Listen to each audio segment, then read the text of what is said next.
La Facultad de Derecho, Ciencias Sociales y Políticas tiene el honor de presentar a Hernán Dobry, autor del libro Los Rabinos de Malvinas, editada por la editorial Vergata. Es un tema trascendente, es un tema discutible, es un tema conveniente para todos los argentinos conocer las cuestiones que nos atañen íntimamente. Lo acompaña Silvio Katz, con quien dialogará, y nos acompaña, por supuesto, la señora decano de la Facultad de Derecho, Ciencias Sociales y Políticas, quien está dentro del emprendimiento de la Cátedra de Cauto de la Facultad de Derecho, Ciencias Sociales y Políticas, para la realización de este acto académico. Los pensamientos libres deben ser respetados y todos los criterios deben ser respetados. No importa si compadecemos o opinamos similar o no. Lo importante en la democracia es compartir espacios culturales e intelectuales. Señores, muchas gracias por su presencia.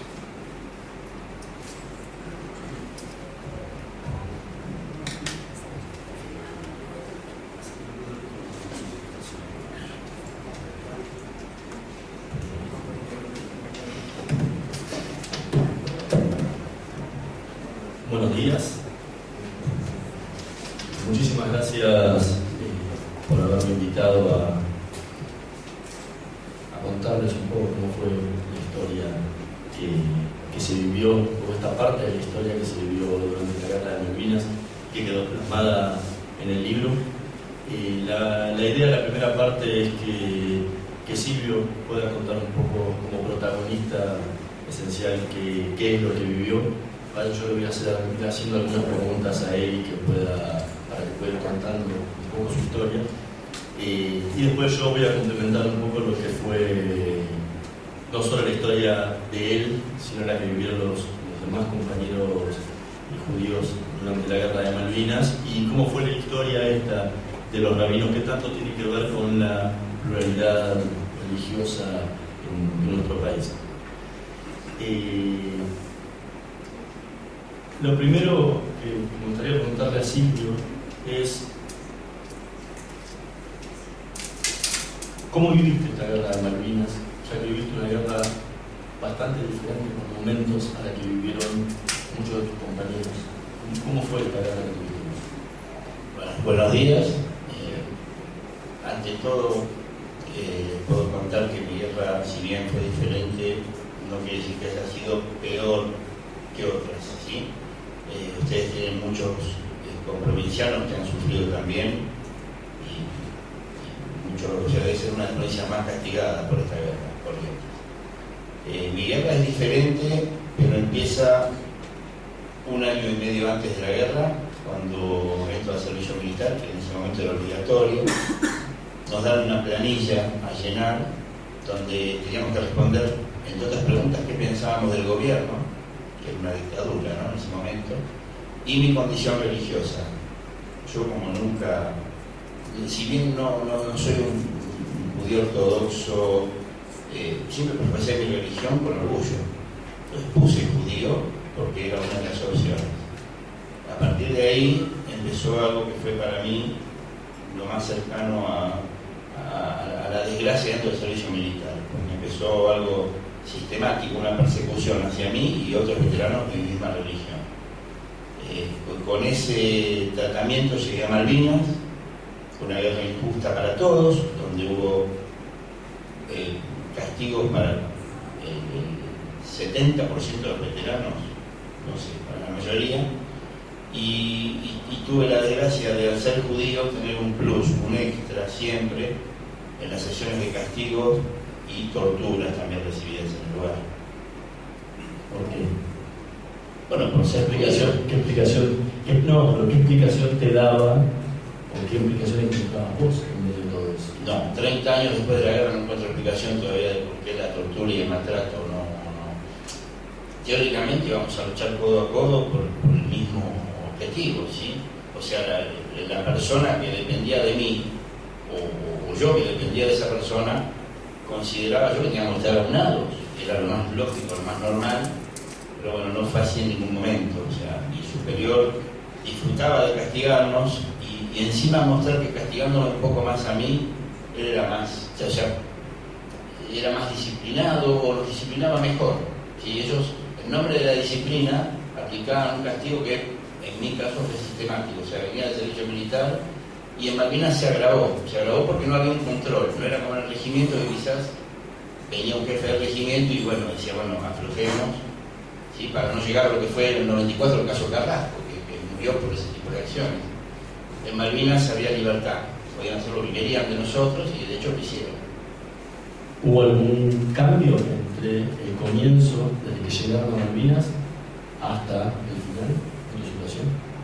Sí, a partir del 1 de mayo, donde empieza el ataque de los ingleses, en vez de aflojar la situación, distenderla, fue increyendo.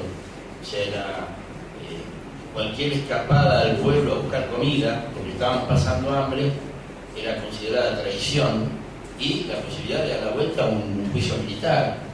Entonces empezaron los estaqueos.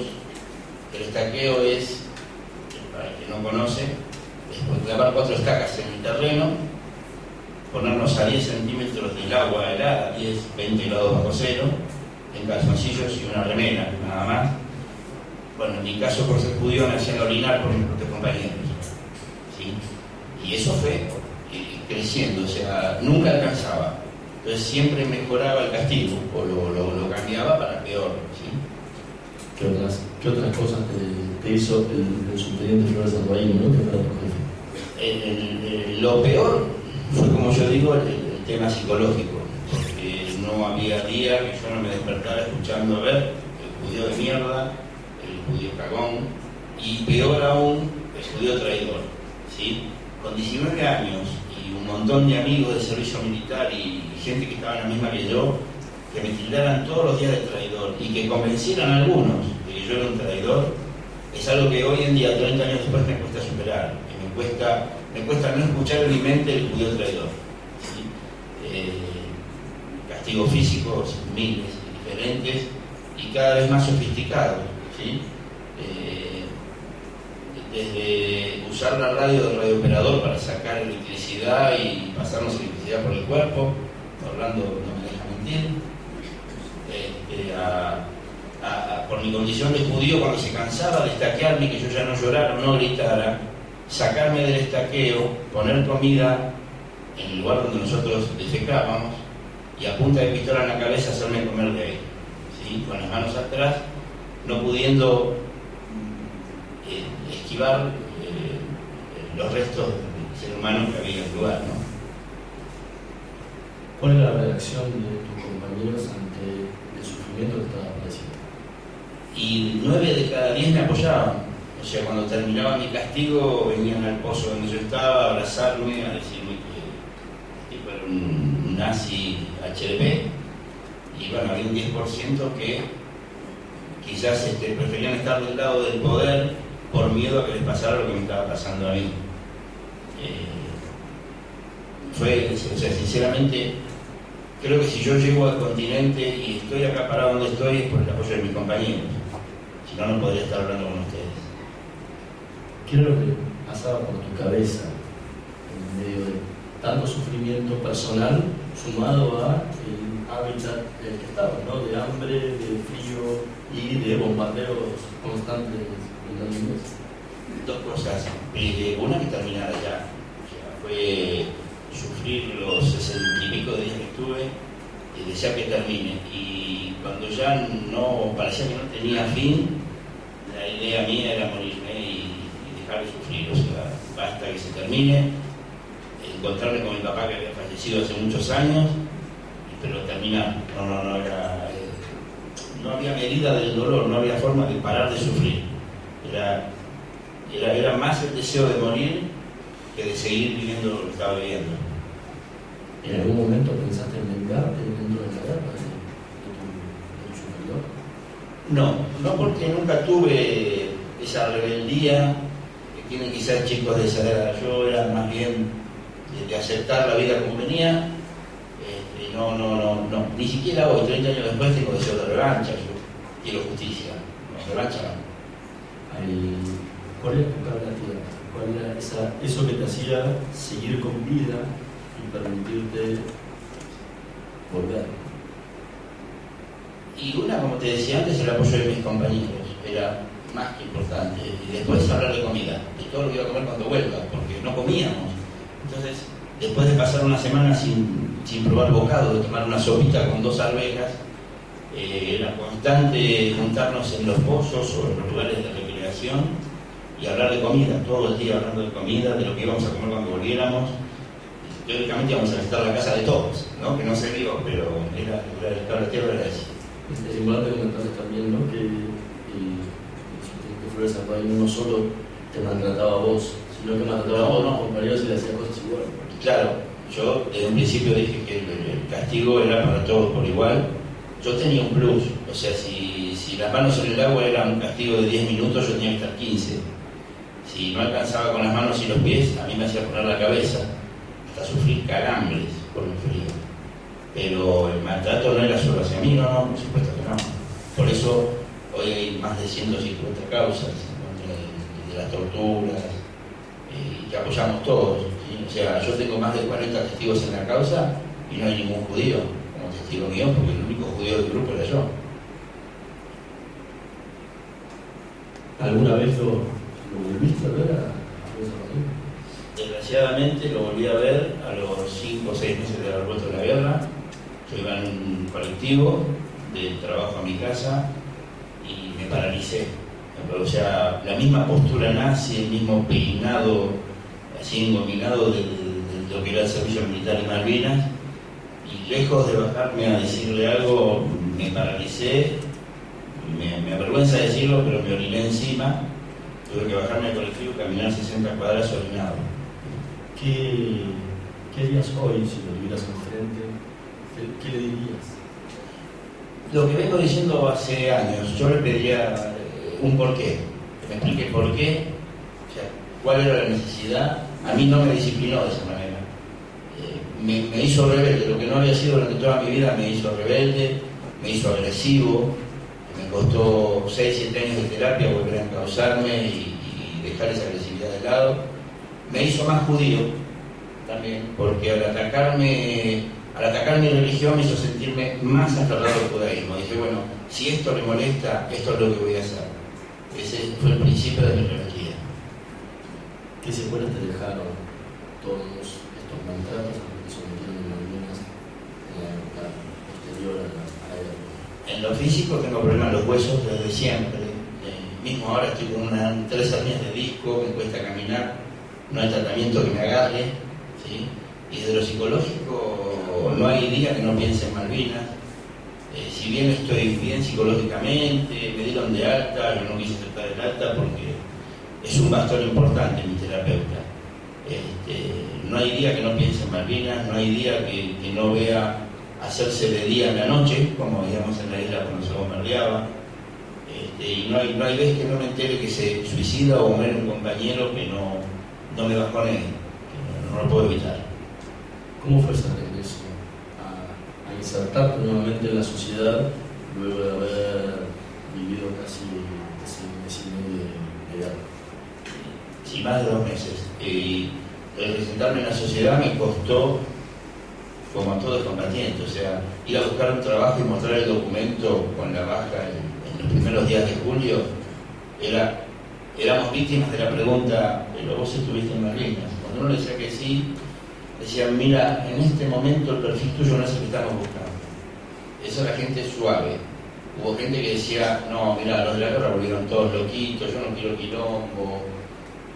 Éramos rechazados socialmente. No se olviden que volvimos bajo el mismo gobierno, o sea, la vuelta nuestra tuvimos 1 año y monedas más con el mismo gobierno militar que nos había mandado a la guerra. Entonces nos taparon como si fuéramos basura bajo una alfombra, ¿sí? Nos barrieron, nos olvidaron. El primer gobierno democrático colaboró muchísimo también para meternos dentro de la misma dictadura. O sea, el doctor Alfonsín en su discurso de Semana Santa dijo, bueno, estos del levantamiento fueron unos excombatientes de Malvinas. O sea, que nos hizo quedar como sublevados, como que estábamos en contra de todo lo que fuera democracia. Nos mezclaron con esa dictadura que fue terrible, una de las más terribles de toda Latinoamérica, creo. Entonces nos costó muchísimo pelear, demostrar, aún hoy seguimos peleando, o sea, 30 años y el veterano de Malvinas sigue peleando. Sí, estamos peleando por ser reconocidos, por ser insertados en la sociedad, y cuesta. Tenemos más de 1000 suicidios, ¿sí? Acá se disfrazan una cifra cercana a los 400, pero uno sabe de accidentes que no son tales, sino de gente que ha decidido dejar de vivir y se ha estrellado con un auto, uno sabe. Entonces, aún hoy nos cuesta muchísimo insertarnos. Yo tuve la suerte de que mi terapeuta me causó, mi familia, mis 2 hijos son un apoyo, Hernán, que me ayudó a liberar, otra periodista, Natalia, que me ayudó a sacar también mucho de adentro, compañeros en todo el país que me llaman, me escriben, me apoyan en estas denuncias, que gracias a Dios tuve la suerte de poder sacarlas y escuchar, o que me llamen, o que llamen a otras personas y decir, a partir de que lo veo siempre en la tele, me animé a denunciar. Yo ya estoy, o sea, ya con eso, ese es mi mayor reconocimiento, de que mis compañeros les haya servido mi experiencia. ¿Sí? ¿Cuánto tardaste en contarle a alguien de Malvinas? 23 años.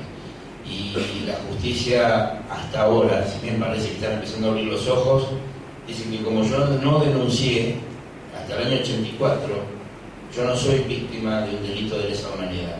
Ya está, prescribió, hubieras denunciado en su momento. ¿Sí? O sea, no les importa que me hayan tapado bajo una alfombra, como digo, no les importó mi tema psicológico, que fue terrible. ¿Sí? Yo no podía armar una pareja, me costaba trabajar, me costaba todo. Y la justicia me sigue castigando, diciendo que lo mío no es un delito de lesa humanidad y que ya prescribió. Que yo no me tengo que callar la boca ahora. ¿Qué fue lo que hizo? ¿Cuál fue el clic que te llevó a poder empezar a hablar con la vida? Fueron varios. Primero, la suerte de poder volver a la isla en el 2001 y ver que la isla estaba en paz, que no era la misma isla que yo había vivido 19 años antes. En ese momento mi señora vuelve embarazada de Malvinas, ¿sí? Mi primer hijo fue gestado en la isla, entonces es como que traté de encauzarme para darle un mejor padre a mi hijo. Me costaba y no encontraba la forma. Nace mi segundo hijo 3 años después y me decidí más fuerte todavía porque me costaba no ser violento. O sea, nunca llegué a la violencia física, pero me costaba mantenerme y ser un buen padre. Apareció mi psicóloga, apareció Hernán, que es un amigo para mí como si fuera de toda la vida, otra chica, Natalia, una periodista, y bueno, nada, me encaucé, empecé terapia, empecé a liberarme, y hoy en día cuento con orgullo siempre que mi hijo más chiquito, donde va a escribir, papá es un genio, ¿sí? O que mi hijo mayor, cuando tenía 5 años, ahora tiene 10, y le preguntaban, ¿qué es tu papá? Decía que era un Power Ranger yo, ¿sí? Yo era un héroe para él. Entonces, es como que estoy cumpliendo y esto me ayuda, perdón, la mariconeada, pero yo me siento hoy, 30 años después, mucho mejor persona, mucho mejor padre, y es el primer 2 de abril que yo no sufro, ¿sí? A partir de todo esto, me siento liberado, siento que estoy trabajando para la causa Malvinas como no lo había hecho antes, y me siento bárbaro. ¿Qué viviste y qué sentiste en ese regreso en 2001 después de casi 20 años de vida? Rarísimo. Primero que me sacaba una mochila llena de piedras. O sea, no ver el fantasma de la guerra, en el mismo lugar donde había vivido la guerra, me cambió, me hizo un clic terrible en la cabeza. Y después el rechazo que sentí al entrar al cementerio y decir, yo tendría que haber estado ahí quizás, y no los demás. Me costó mucho. Por eso voy a volver este año en diciembre a ver si cierro el círculo, ¿sí? ¿Cuáles son las cuentas pendientes de la Malvinas? Las cuentas pendientes son que la sociedad nos reconozca a todos los veteranos por lo que hicimos, que dejemos de ser los locos de la guerra o los chicos de la guerra, que todavía somos, ya tenemos casi 50 años, ya que chicos somos. Y nada, y ser parte nuevamente de la sociedad. O sea, que se nos dé el lugar que merecemos como seres humanos. O sea, no importa si yo soy una guerra o si soy verdulero. Soy Silvio, nada más, eso quiero saber. Hablabas del reconocimiento que le debe la sociedad. ¿Qué es lo que, de qué forma se tendría que materializar el reconocimiento? Yo vengo hinchando los cocos con el tema del abrazo. Es una frase mía de hace años del gran abrazo entre la sociedad y el veterano. Para mí nos falta un abrazo, un mimo, y que algún gobierno nos haga un desfile el 9 de julio, que festejemos todos, ¿sí? Y que toda la gente nos reconozca. No, la palabra héroe para mí me queda muy grande. Yo no me siento un héroe, ¿sí? Pero que me reconozca porque yo fui a dar la vida por mi país, que sigue siendo hoy en día lo más preciado que tengo, mi vida. Entonces, que me reconozcan eso, nada más. Yo no pido ni que me den una fortuna, ni que me hagan una estatua, nada. Que mis hijos vean que cuando uno hace algo es reconocido, sin dejarle un legado a mis hijos, nada más. Sí, por favor. Después van a tener todos la posibilidad de poder preguntarle a Silvio. Pero lo que él vivió fue similar a lo que vivieron muchísimos de los soldados que pelearon en Malvinas. E incluso muy similar a lo que vivieron muchísimos soldados judíos que pelearon en Malvinas. O sea, el caso del antisemitismo que vivió Silvio no fue una excepción que confirma la regla, sino fue casi la regla.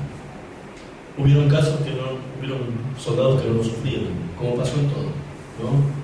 El maltrato en Malvinas no es una cuestión sistemática, no lo sufrieron absolutamente todos los soldados, pero sí muchísimos.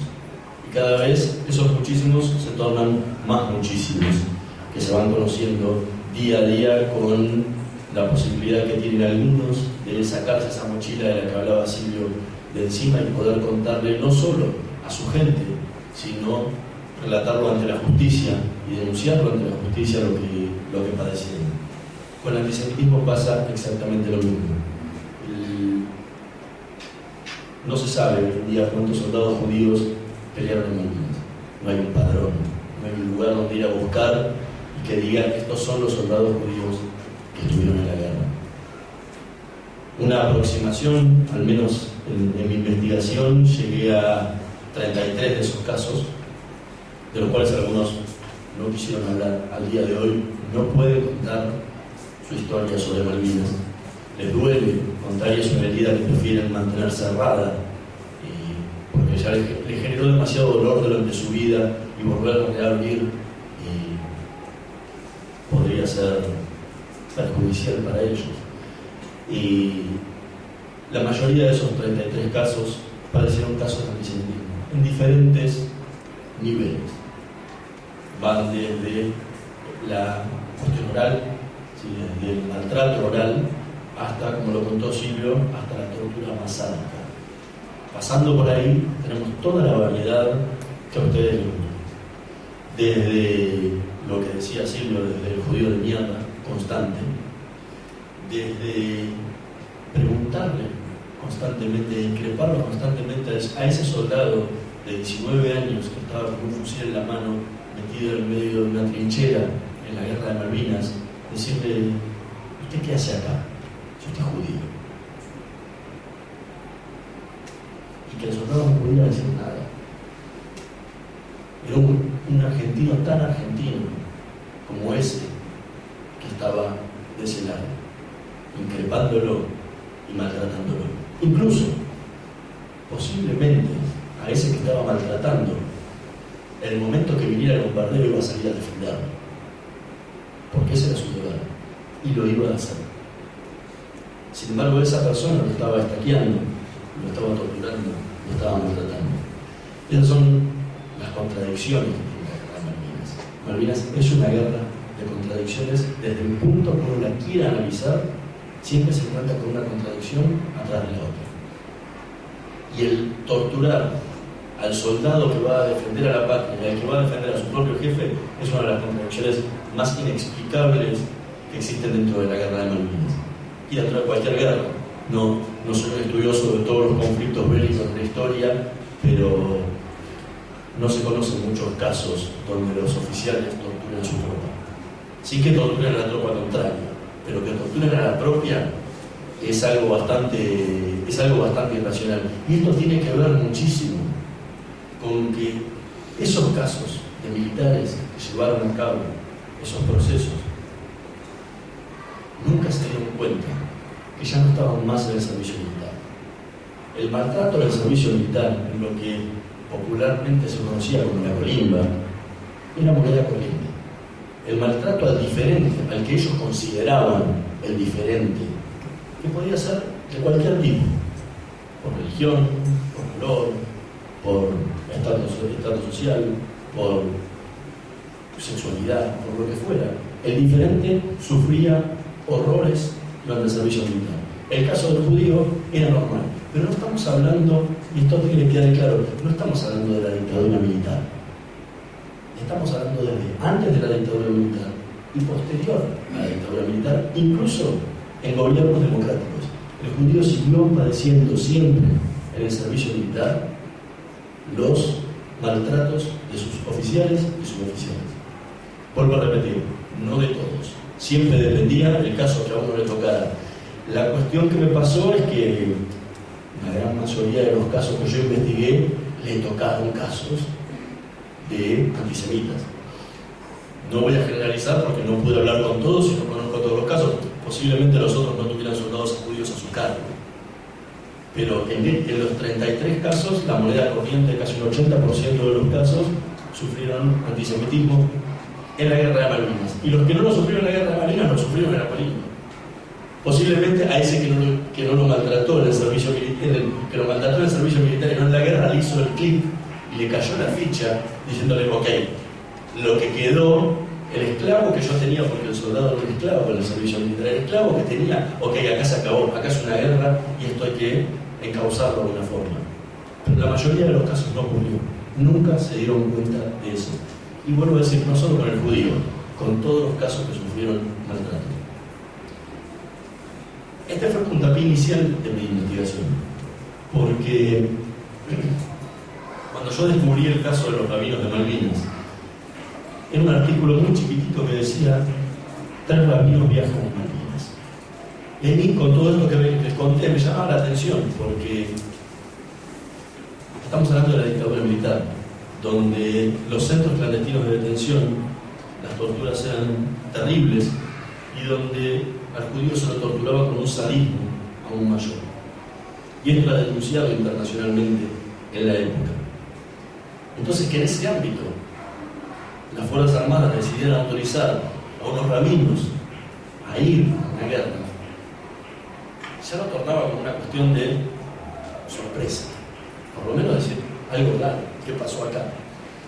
Y cuando empecé a investigar un poco ese tema, me doy cuenta que estos 5 rabinos que van a prestar sus servicios durante el conflicto son los primeros y únicos religiosos de otra fe que no sea la católica en prestar sus servicios en las Fuerzas Armadas Argentinas, incluso hasta hoy, hasta el año 2012, donde la democracia, el pluralismo y los derechos humanos son una moneda corriente.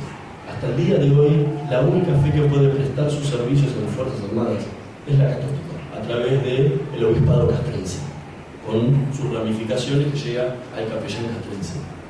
Ni siquiera con toda la modernización que han tenido las Fuerzas Armadas hoy en día, con la inclusión de la mujer dentro de las Fuerzas Armadas, con la apertura y la inclusión de materias de derechos humanos dentro de las Fuerzas Armadas, esto se pudo lograr. Nadie tiene la posibilidad de hacerlo. Y se dio, porque no es que nunca se dio en la historia, se dio una vez, durante un mes. Y fueron 5 rabinos los que tuvieron esa posibilidad de hacerlo.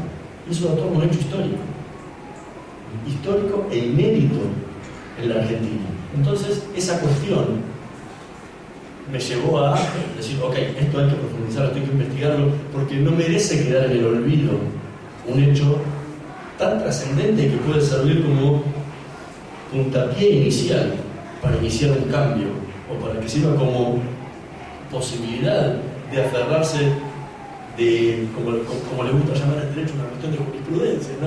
Ya aceptó jurisprudencia, si se pudo hacer, ok, entonces bueno, hagámoslo. Se intentó en la década del 90, durante el gobierno de Menem, se intentó hacer, se avanzó muchísimo, se llegó casi hasta la posibilidad de concretarlo, pero obviamente la idea era un rabinato castrense, ¿no? Fue impulsado por la comunidad judía en Buenos Aires, pero obviamente el caso Carrasco dio por terminado todo esto porque la presencia judía en las Fuerzas Armadas casi desapareció con el servicio militar. Ya los soldados judíos no tenían la obligación de ir al ejército, y el soldado voluntario, los soldados voluntarios no hay ninguno, y bueno, hoy en día con las nuevas normativas del Ministerio de Defensa, donde está totalmente prohibido preguntar o hablar o decir cualquier cosa que tenga que ver con religión, ningún oficial, suboficial o soldado tiene obligación de dar a conocer su credo, ninguno.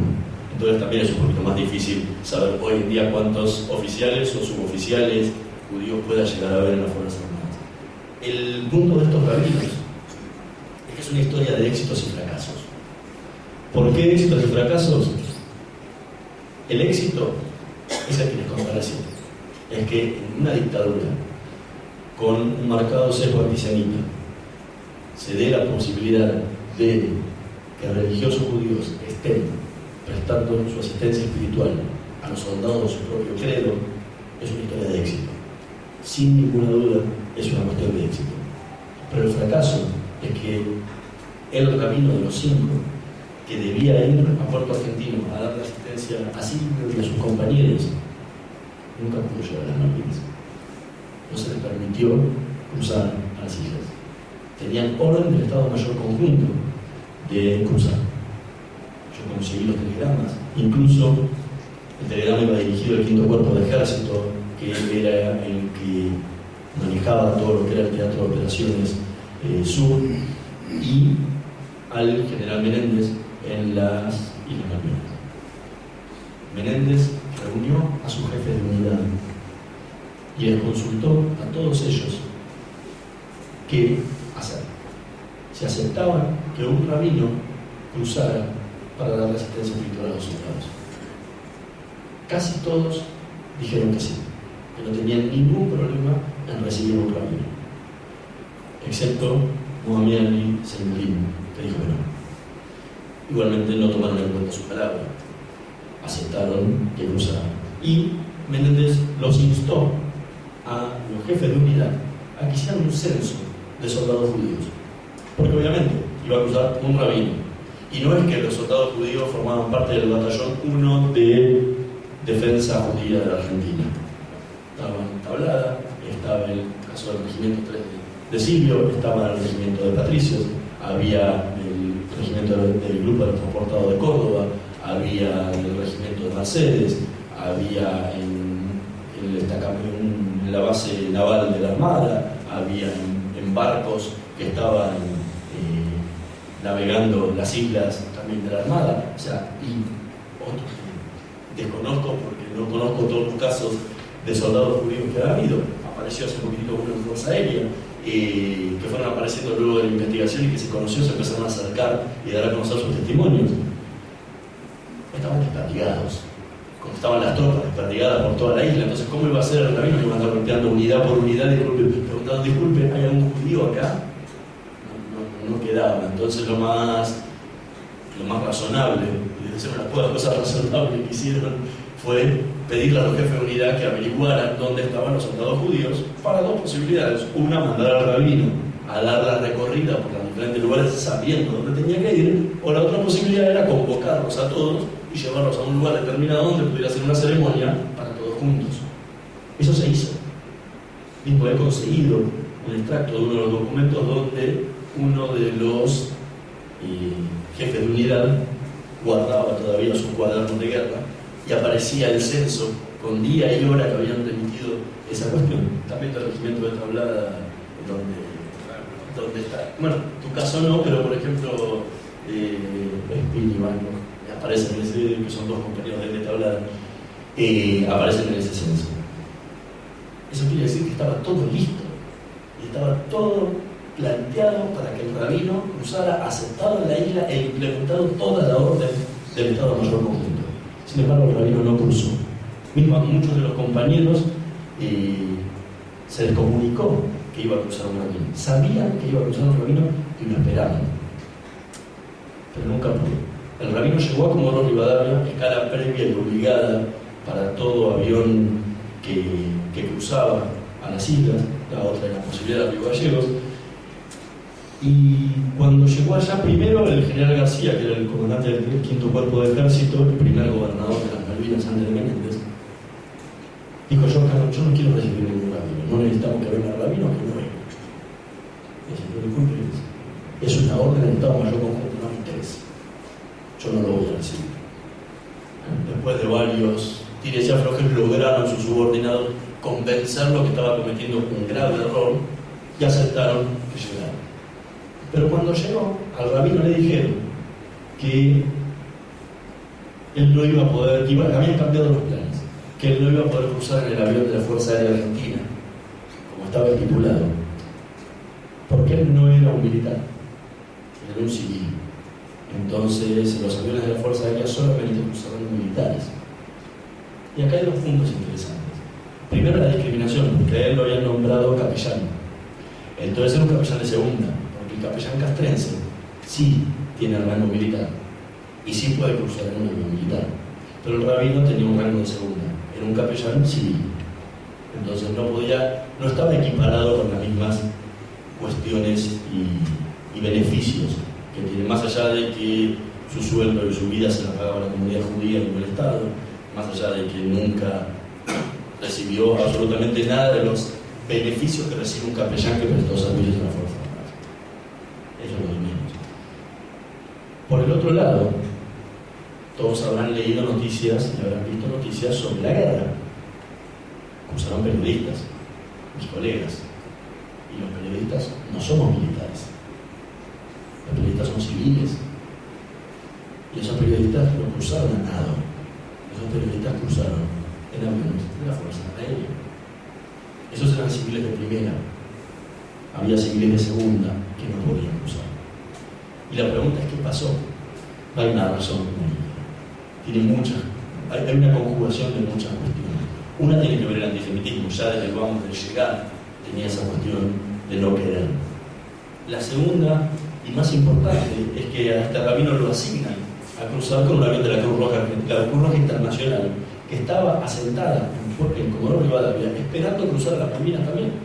Y no estamos hablando de argentinos, eran suizos, que habían sido enviados por la Cruz Roja Internacional con autorización de la Cancillería y con un delegado de la Cancillería, que paradójicamente después terminó siendo el último embajador en Inglaterra antes de Alicia Castro, el embajador Mirre, y tampoco los dejaron cruzar. ¿Qué hermanaba la Cruz Roja con el rabino? Una cosa: ser externo a la fuerza.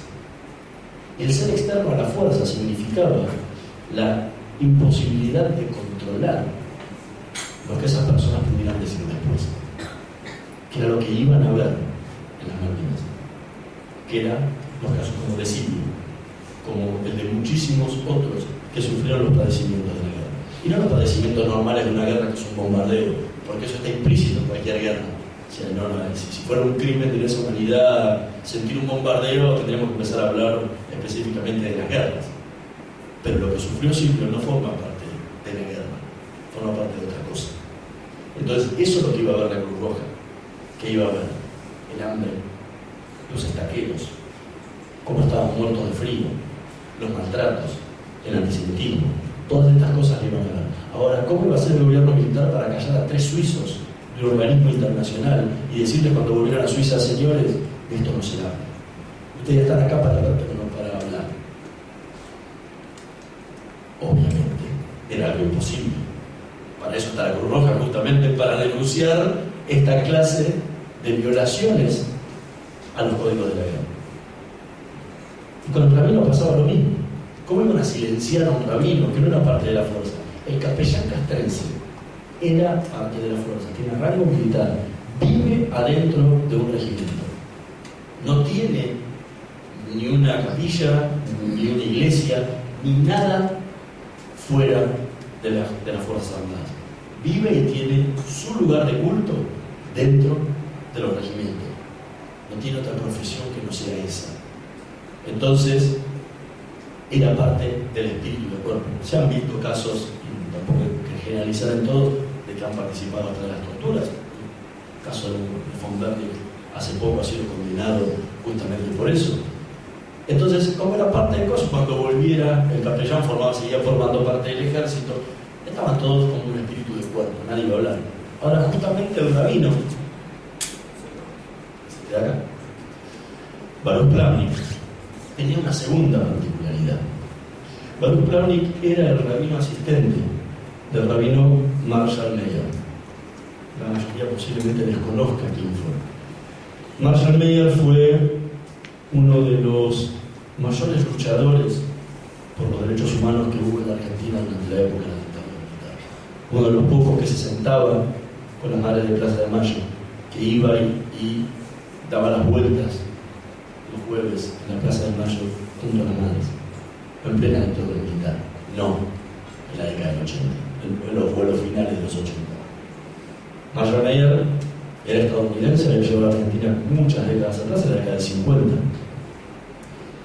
Y en sus prédicas, en las ceremonias de Shabbat en su sinagoga, en la sinagoga Betel, hablaba de las madres de Plaza de Mayo, hablaba de los desaparecidos y pedía por los desaparecidos. Visitaba las cárceles donde estaban los presos a disposición del Poder Ejecutivo Nacional.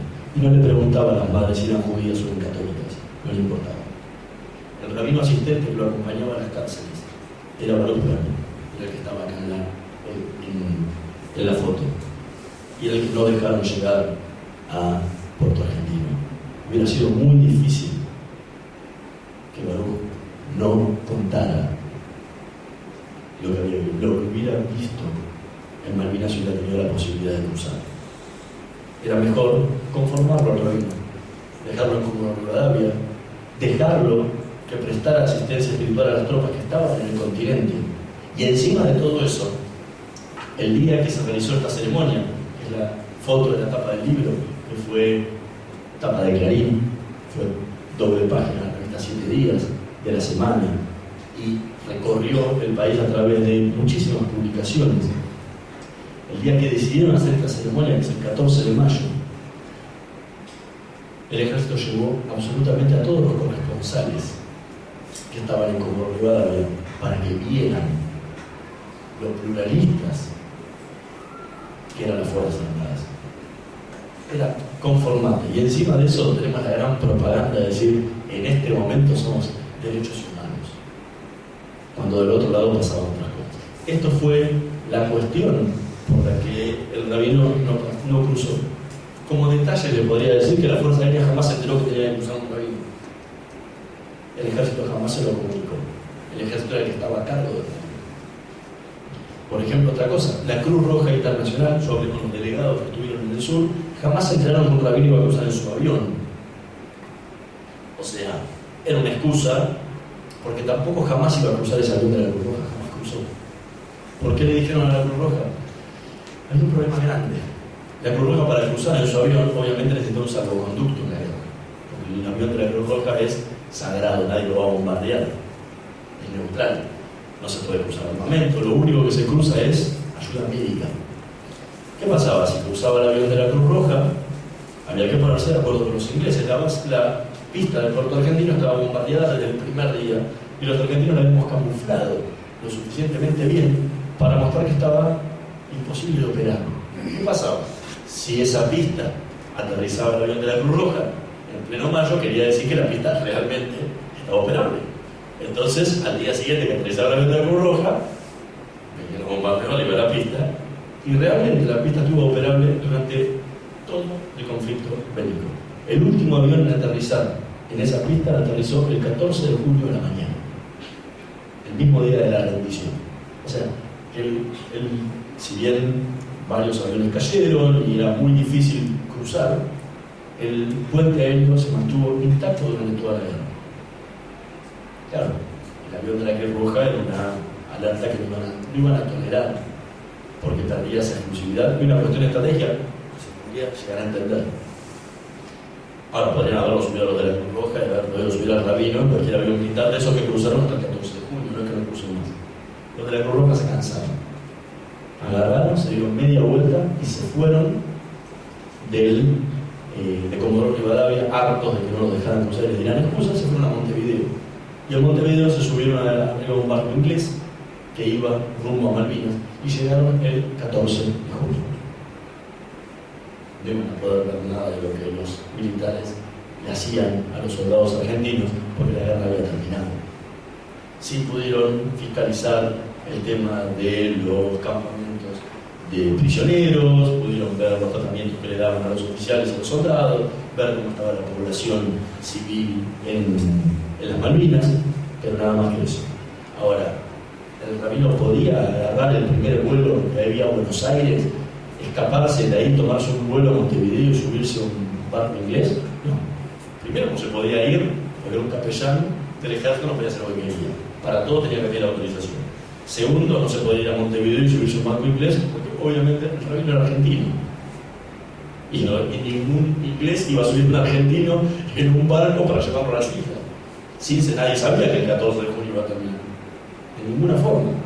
Entonces el rabino se tuvo que quedar los 15 días que le correspondieron en Malvinas, en Comodoro Rivadavia, hasta que lo reemplazó su otro rabino de la comunidad de Córdoba, Felipe Yaffe, en sus funciones.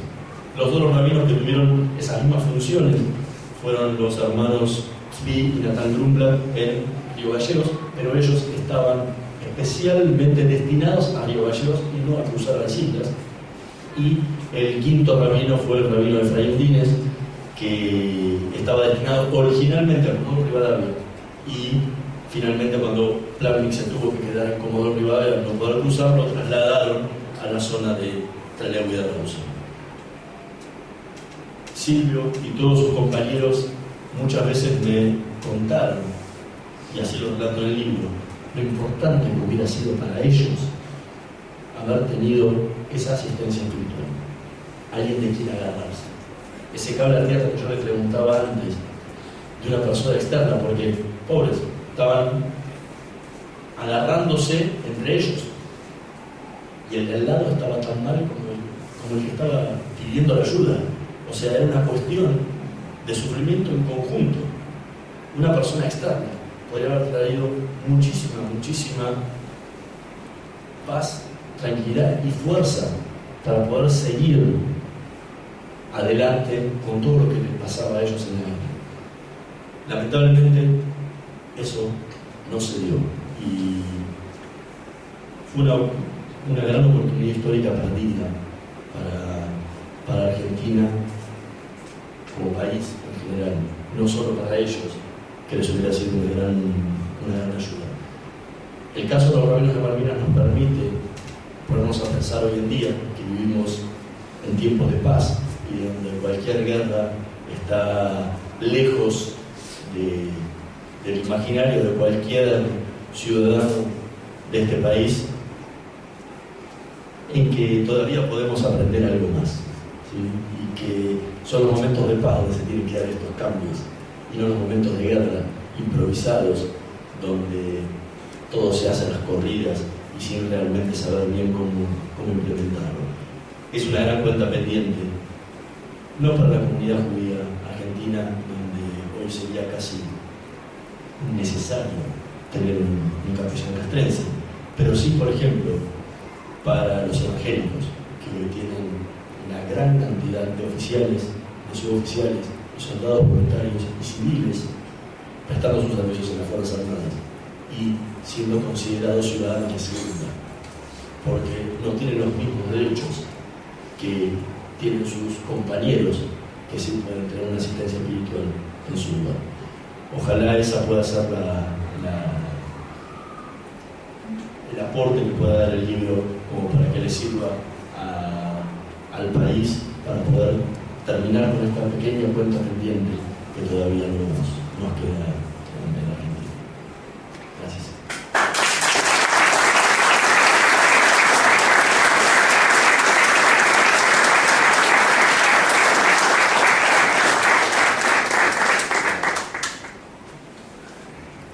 Corresponde si hay alguna pregunta, algún interrogante sobre los temas tratados.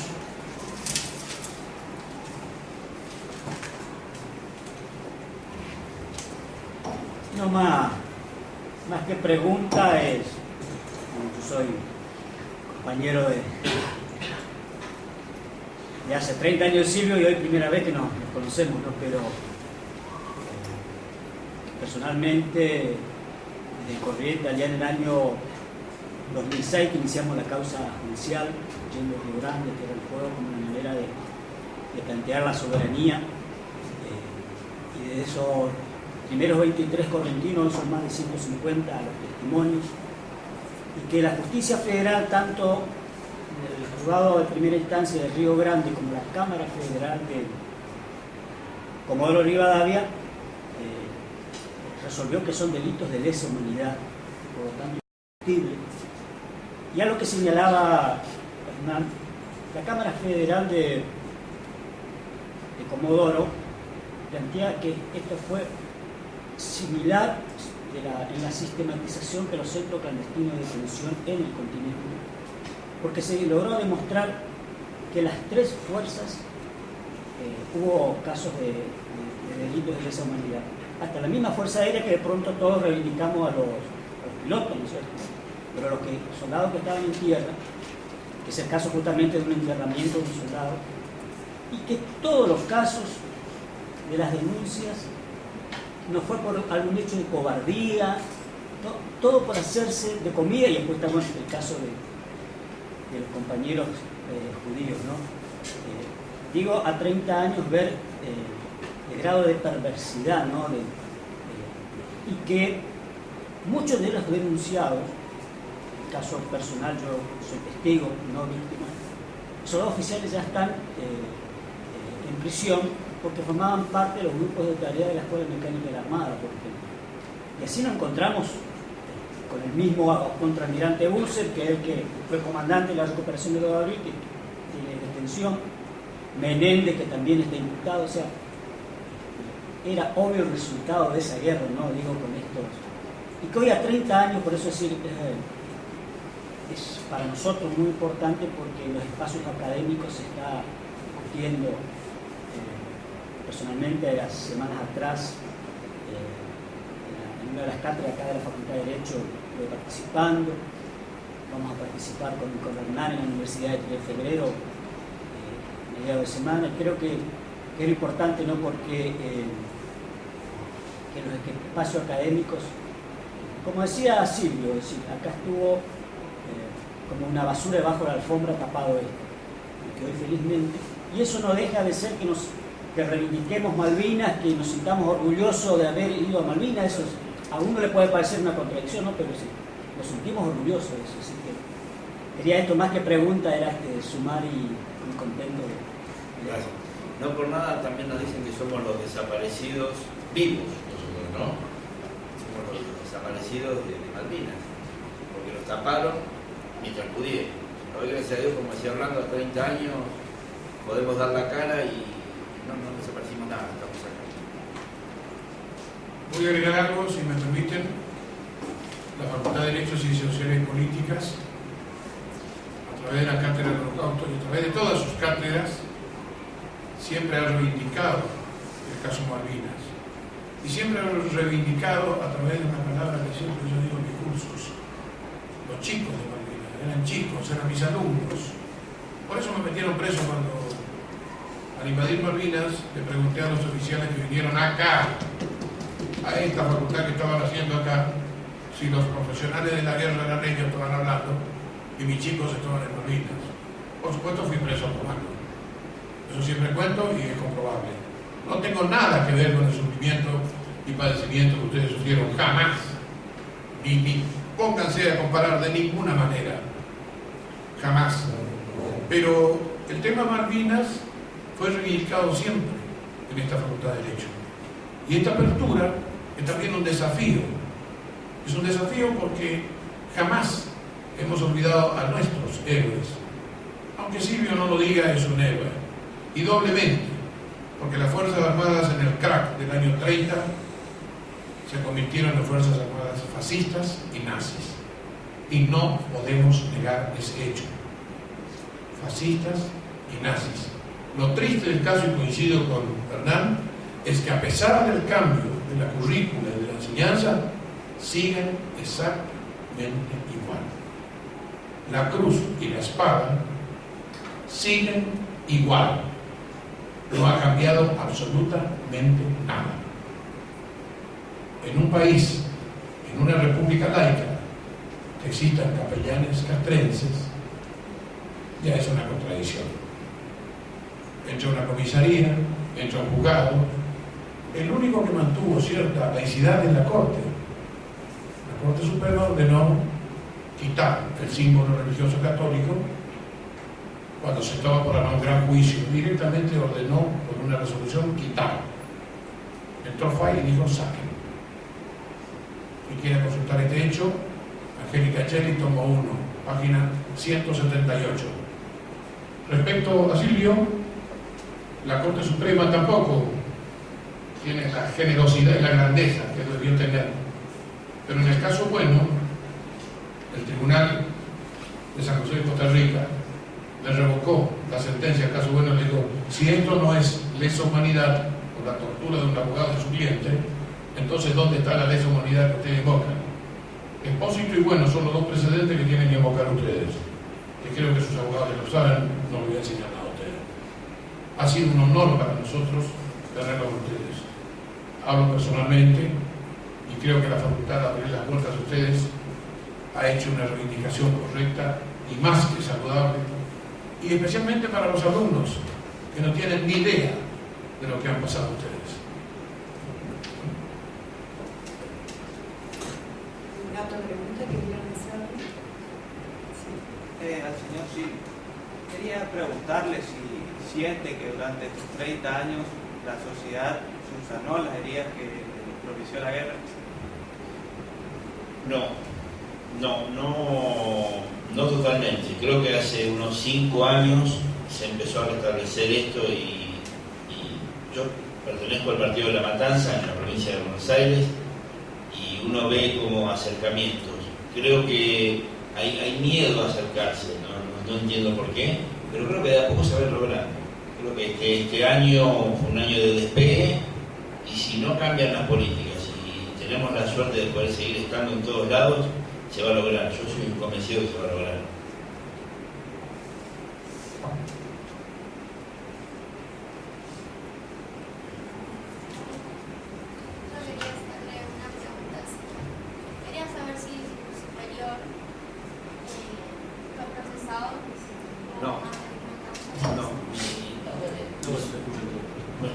Superior sigue teniendo una medalla de Malvinas y sigue cobrando una pensión honorífica.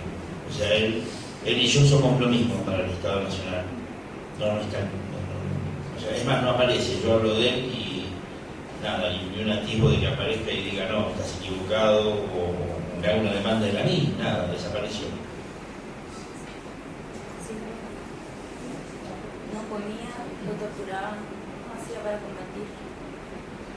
Es imposible. O sea, yo me hago la misma pregunta. Nosotros tuvimos la buena suerte de combatir solamente el último día y ya no sabíamos cómo, ya estábamos alienados, por decirlo de alguna manera. No comidos, con frío, era imposible. O sea, era imposible que, primero que no hubo una logística en cuanto a la guerra, no existió, fue todo improvisado. Y después que llegáramos a combatir en ese estado, creo que a los que pensaron esta guerra nunca les interesó ganarla, ni menos la vida de nosotros, mucho menos.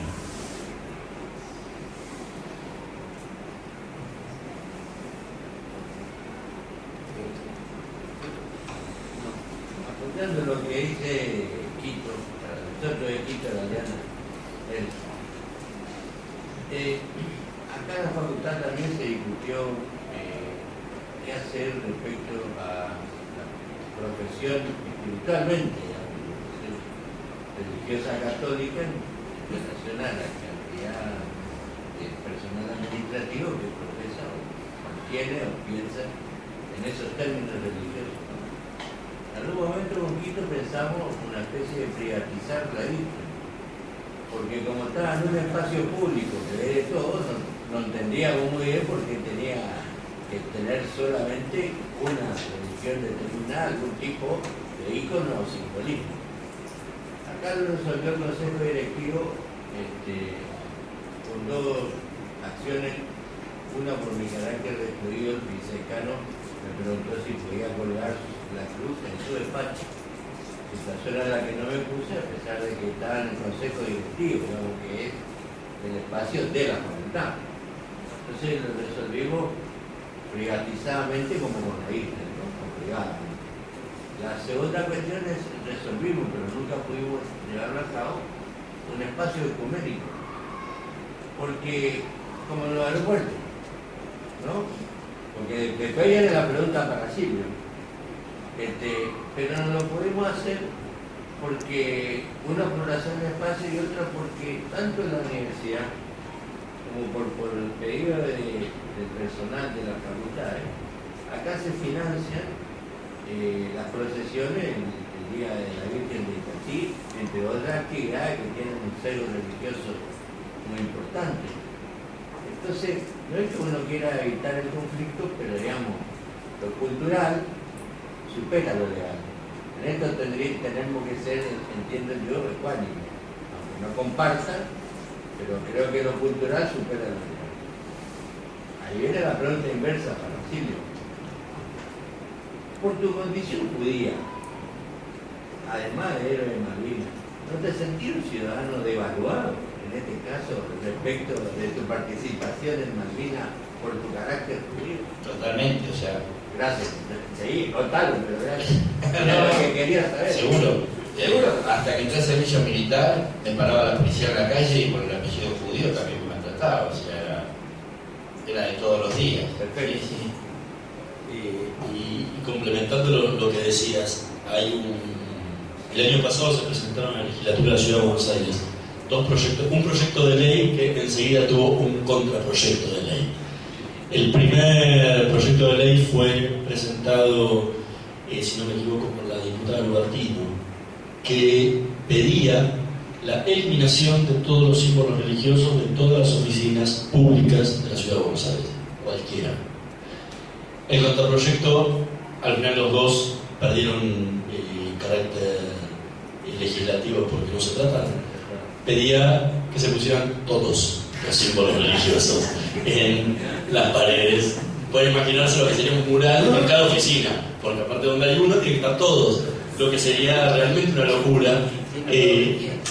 Para mí el orden no altera el producto, pero el problema era quién se queda afuera, porque para hacer un culto pequeño que esté registrado, obviamente, la Secretaría de Culto, y que no le den espacio, se iría a dejar.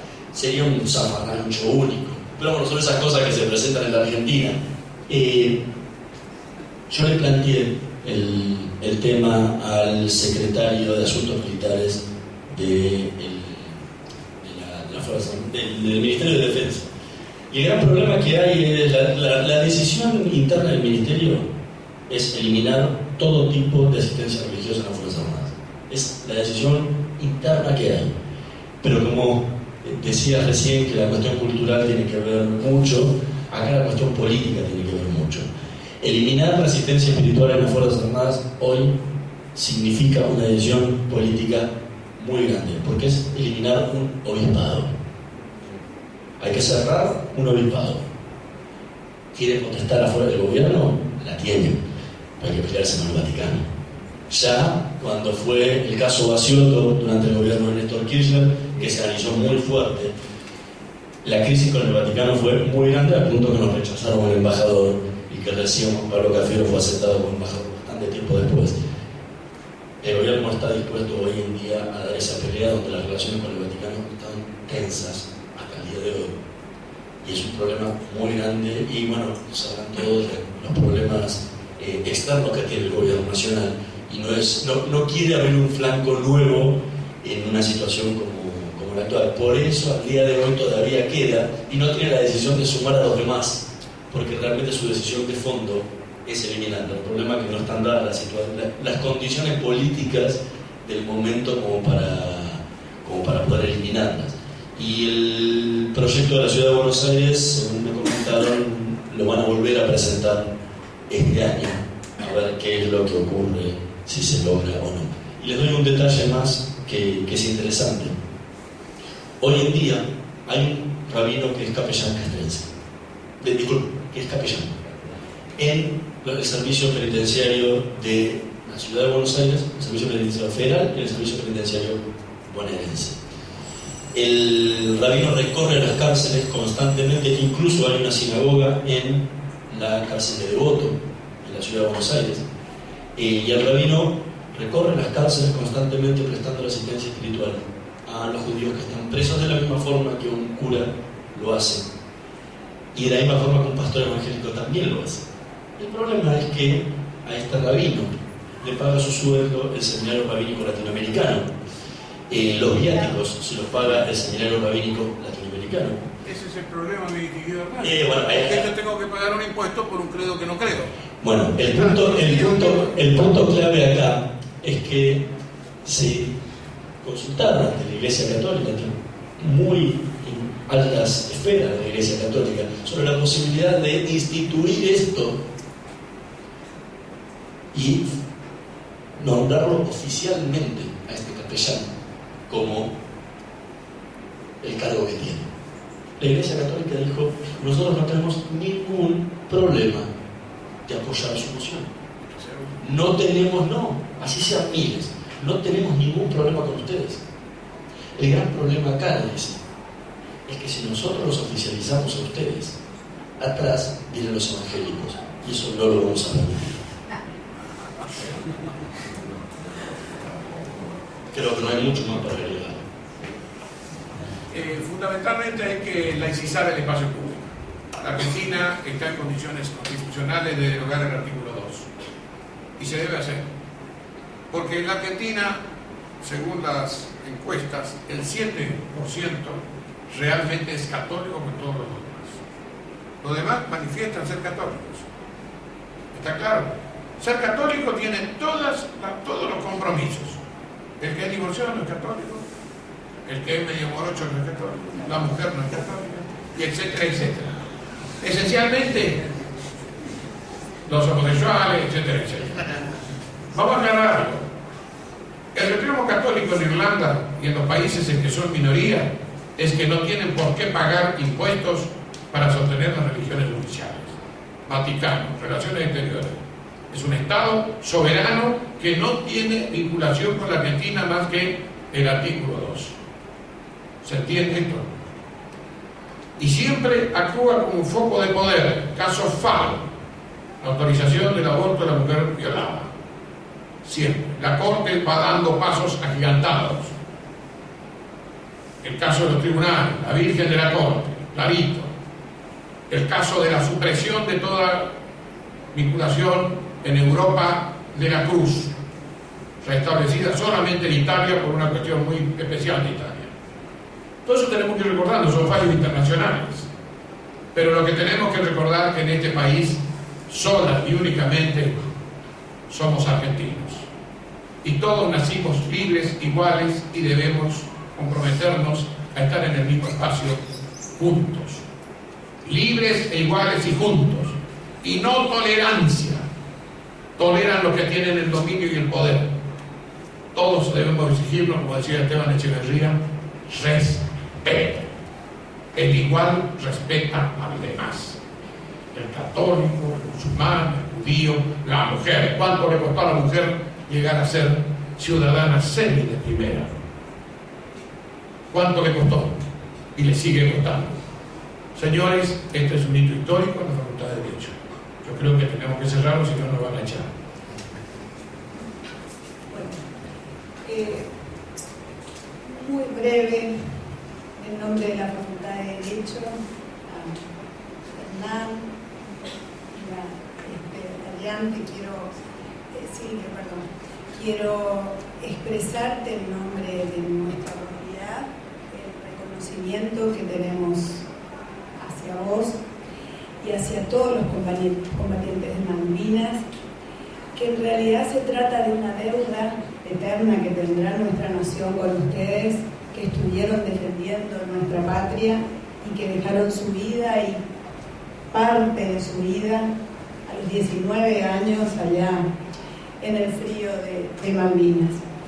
Y por otro lado, dar un mensaje de mucha esperanza. Las caras jóvenes aquí de nuestros alumnos nos permite pensar eso. Y en eso estamos trabajando en la Facultad de Derecho a través, por ejemplo, de la Cátedra del Holocausto y la Memoria, que por primera vez se estableció en nuestra facultad desde el año 2008, en el cual tratamos precisamente de alentar este tipo de espacios, este tipo de debates, porque como lo dice Héctor, lo cultural supera lo legal. Y bueno, sobre esto tenemos que trabajar, sobre la formación de nuestros jóvenes que van a ser los protagonistas del futuro, que van a formar parte de los abogados, precisamente operadores del derecho que van a estar trabajando en el futuro. En la formación de ellos tenemos nosotros cifradas nuestras esperanzas para lograr un mundo más justo y sobre todo más solidario. Esencialmente, como lo señalaba, eran las palabras que quería decir: no tolerancia, respeto a la diversidad, respeto al otro, a lo que piensa el otro. Eso nos va a permitir una sociedad mucho más justa, mucho más solidaria, en la que podamos vivir todos mucho mejor y un poco mejor cada día. Así que a ustedes, muchísimas gracias por permitirnos tener y aportar su experiencia que han tenido. Creo que ha formado y capacitado mucho más a nuestros alumnos en la formación como ciudadanos, que es lo que pretendemos hacer. Así que a todos ustedes también muchas gracias por acompañarnos, y a los chicos para que sean transmisores de esta experiencia y que puedan a su vez generar muchos más espacios y debates de este tipo para transmitir a toda la sociedad lo que estamos haciendo aquí en la facultad. Muchas gracias.